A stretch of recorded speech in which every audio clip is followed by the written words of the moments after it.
but de cet atelier, c'est faire découvrir que Loos-en-Gohelle étant partie d'une ville minière assez pauvre en biodiversité, a évolué suite à son aménagement, à son plan d'occupation des sols, à l'implication des habitants, des services techniques, enfin bref, de tout l'ensemble de la société de Loos-en-Gohelle, de devenir quelque chose de beaucoup plus intéressant pour la vie.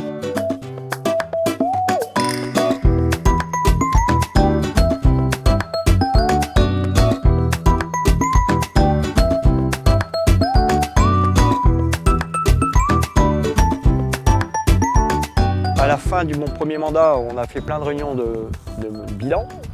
Ce qui ressortait en numéro 1, c'était la trappe verte. Marrant, hein. Alors que moi, je pensais que c'était un truc d'écolo. Pour moi, bon, ah non, en fait, 100% des gens aiment bien les petits chemins. Carton plein.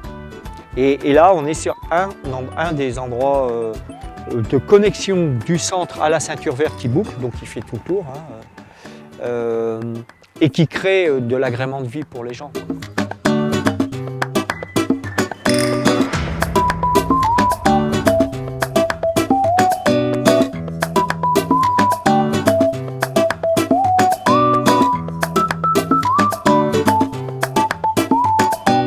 Quand on a écrit la charte, du cadre de vie que les habitants ont écrite, hein, en groupe, c'était de demander à avoir de la verdure, du vert, de la nature, avec tout ce qui va avec. À l'époque, on ne parlait pas biodiversité, c'était pas dans le langage commun, mais voilà, c'était déjà l'idée de retrouver de l'espace, de retrouver des cheminements doux, de retrouver des espaces un peu boisés, de retrouver des fruitiers, des arbres fruitiers, etc.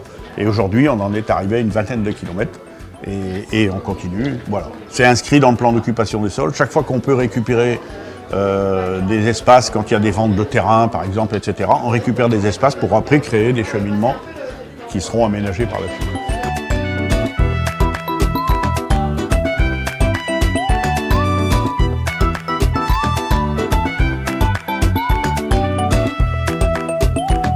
Je ne pensais vraiment pas qu'il allait y avoir autant de vie sur les terris finalement. Le hibou grand-duc, qui est une espèce qu'on a découverte dans le bassin minier sur les terris depuis l'année dernière, qui n'était pas présente avant, et qui finalement a trouvé dans les terris quelque chose d'assez intéressant pour nicher, pour se développer. C'est la deuxième année qu'on les a. Finalement, maintenant, on peut trouver de la biodiversité un peu partout à Loos-en-Gohelle. Donc voilà, c'est les gens, je pense qu'ils ont pris conscience de cette nouvelle richesse. Au début, ils avaient la richesse du charbon, et maintenant, ils ont la richesse écologique.